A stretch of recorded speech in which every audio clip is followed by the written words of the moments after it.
আজকে আপনাদের সাথে শেয়ার করব সিঙ্গাপুরের ভিসা এবং ইমিগ্রেশন নিয়ে। সিঙ্গাপুরে ভিসা করতে বেসিক্যালি আপনার মালয়েশিয়ার যে রিকোয়ারমেন্টগুলো আছে সেম রিকোয়ারমেন্টগুলো সিঙ্গাপুরের জন্য প্রযোজ্য। আপনার ব্যাংক স্টেটমেন্ট, ব্যাংক সলভেন্সি, আপনার ব্যবসায়ী হলে ট্রেড লাইসেন্স, ইংলিশ নোটারি অবশ্য। যদি আপনি জব হোল্ডার হয়ে থাকেন তাহলে এনওসি, ভিজিটিং কার্ড, আর ব্যবসায়ীদের জন্য আপনার অফিস প্যাড যেটা বিলাঙ্ক, এগুলো প্রযোজ্য। টিন সার্টিফিকেট আপনার মালয়েশিয়ার জন্য যেটা সিঙ্গাপুরের জন্য সেম, শুধু ছবির সাইজটা একটু ডিফারেন্ট। তো আপনার এটা আপনি এজেন্সি দিয়ে করাইতে পারেন, সিঙ্গাপুরের বিষয়টা যে কোনো এজেন্সি থেকে করাইতে পারেন।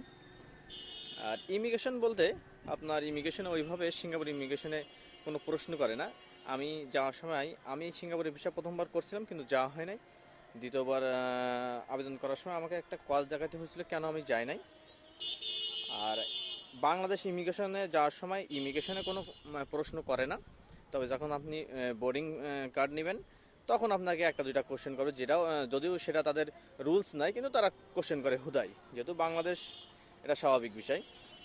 আর সিঙ্গাপুরে গেলে আপনাকে প্রথমে জিজ্ঞাসা করবে যে আপনার ডিজিটাল অ্যারাইভেল কার্ড যেটা ওদের ওইখানে ওইটা বলে আইসিএ পেপারস মেবি, এটা আপনার আছে কিনা, যদি থাকে তো ভালো, আর না থাকলে ওইখানে আপনার ট্যাব আছে, ট্যাব দিয়ে আপনি ইনস্ট্যান্ট এটা সাবমিট করতে পারবেন।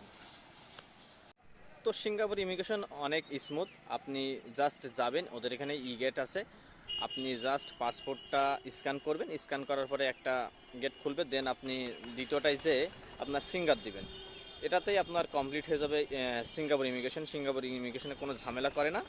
তবে আপনার যদি ডিজিটাল অ্যারাইভেল কার্ডটা করা না থাকে তো অবশ্যই করে নেবেন। আমি যাওয়ার সময় আমাকে যেটা হয়েছিল, ইমিগ্রেশন পুলিশ এখানে আছে, তারা আমাকে জিজ্ঞাসা করলো যে আমার ডিজিটাল অ্যারাইভেল কার্ডটা করা আছে কিনা, তো আমি বললাম আছে। তো আর কোনো কোশ্চেন করে নাই, জাস্ট আপনি ইমিগ্রেশন কমপ্লিট করার পরেই হাতের বাম পাশে আপনি ব্যাগগুলো পাবেন, এখান থেকে ব্যাগে ক্লেম করতে পারবেন। তবে সবথেকে বড় যে ঘটনাটা সেটা হলো আপনার সিঙ্গাপুর ইমিগ্রেশন থেকে কোনো সিল মারা হয় না আপনার পাসপোর্টে। এটা আপনাদের ওদের ওয়েবসাইটেই থাকবে, আপনার কোনো সিল মারা হয় না, এটা অনলাইন বেসডই। তো ধন্যবাদ, সবাই ভালো থাকবেন, সুস্থ থাকবেন, আল্লাহ হাফিজ।